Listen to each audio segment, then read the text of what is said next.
ada seseorang yang tanpa sengaja membunuh orang karena dengan alasan untuk mempertahankan diri.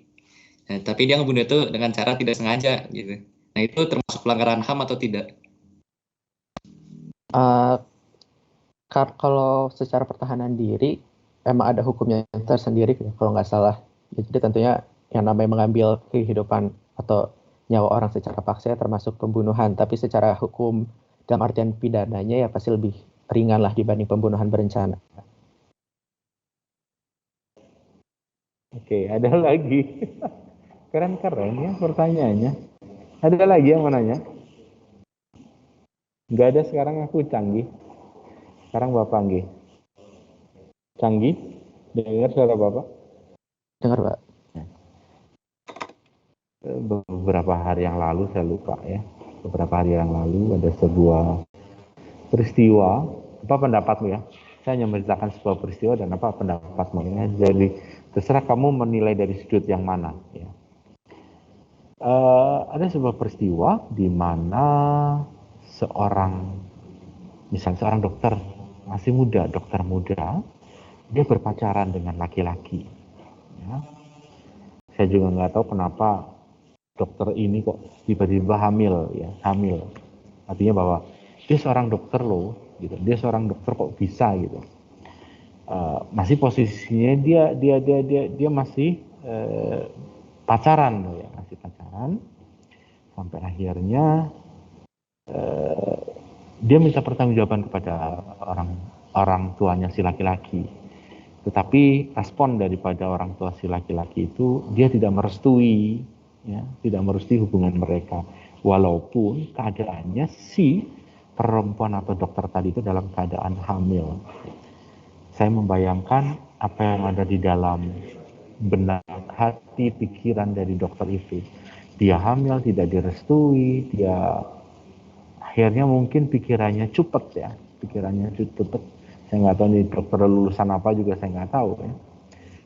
Sampai akhirnya dia membakar usaha orang tua si laki-laki tadi, pacarnya itu, usaha bengkelnya orang tua si pacarnya itu, sampai akhirnya ada korban yang meninggal. Yaitu orang tua yang tidak merestui. Apa pendapat Canggih? Terserah kamu dari sudut mana kamu melihat, dari sudut orang tua, dari sudut laki-laki, dari sudut perempuan, atau dari sudut polisi. Silakan Canggih. Oke, kalau menurut saya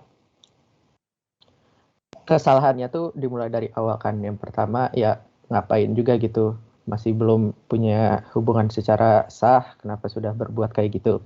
Tapi balik lagi, yang kalau nggak salah kan dia emang membakar bengkel itu, dia udah bawa bensin kan.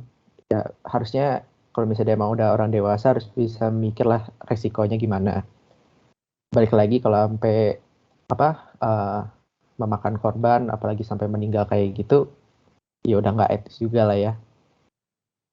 Tapi harusnya ada cara yang lebih baik gitu. Mungkin bisa dibawa secara hukum, nggak harus sampai bertindak sendiri yang bisa merugikan banyak pihak. Gitu sih Pak paling. Dari sudut perempuannya, apa yang kamu bisa lihat? Ya mungkin dia ngerasa sakit hati ya udah pasti sih. Cuma ya balik lagi nggak ada yang bisa dibenarkan dari suatu pembunuhan gitu Pak. Mau secara tidak sengaja, mau sengaja. Apalagi ini dia udah kayak berencana gitu. Kalau menurut Canggih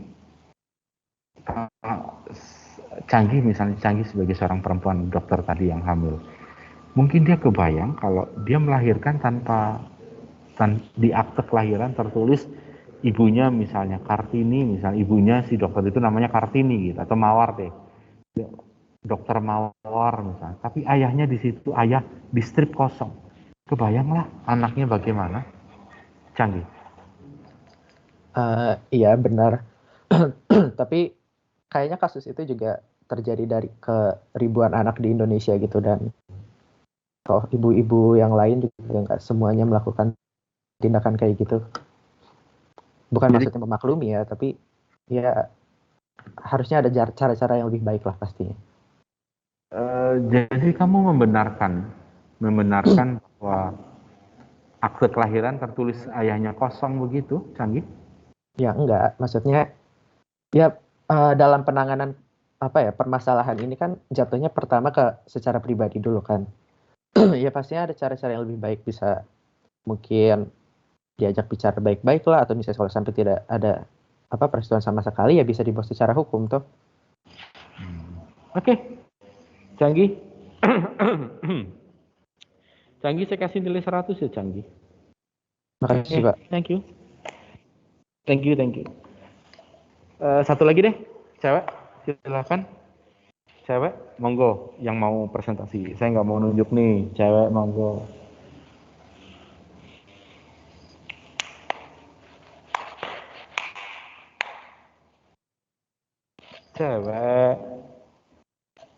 Cewek presentasi dong.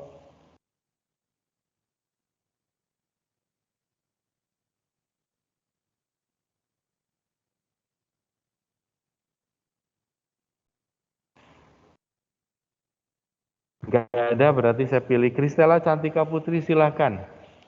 Presentasi. Ya, Pak. Bentar.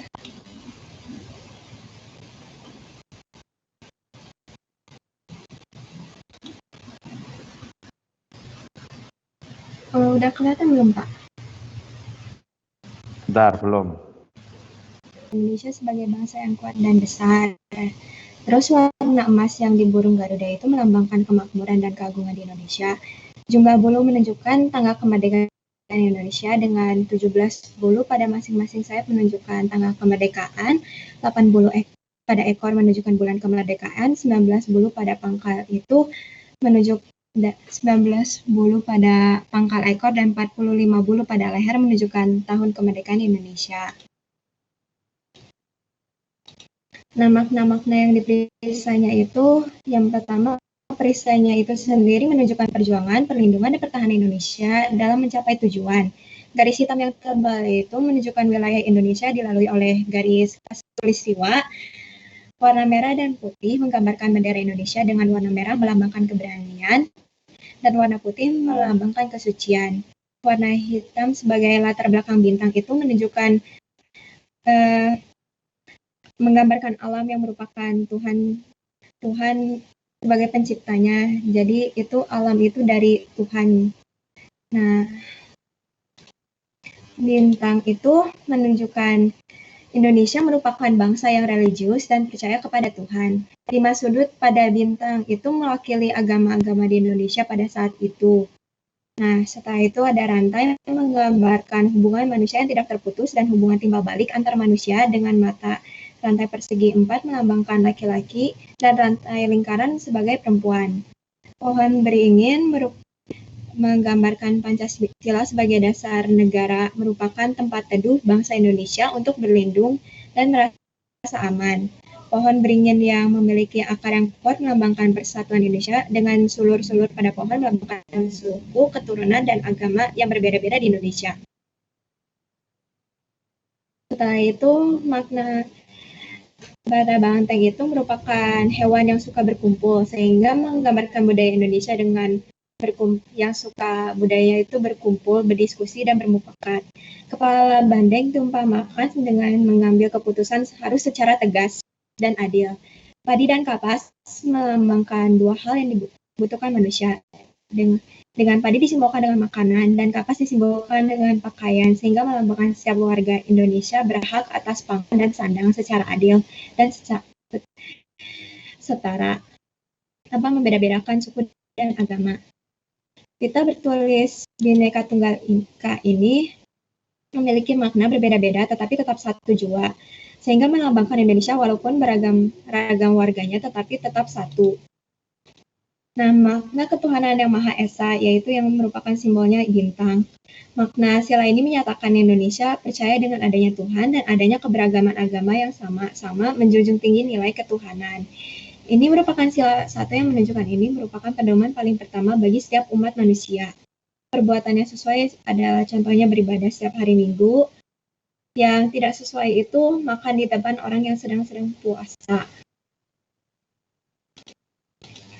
Makna sila kedua yaitu kemanusiaan yang adil dan beradab. Makna ini menunjukkan bangsa Indonesia mengakui kebersamaan derajat setiap manusia.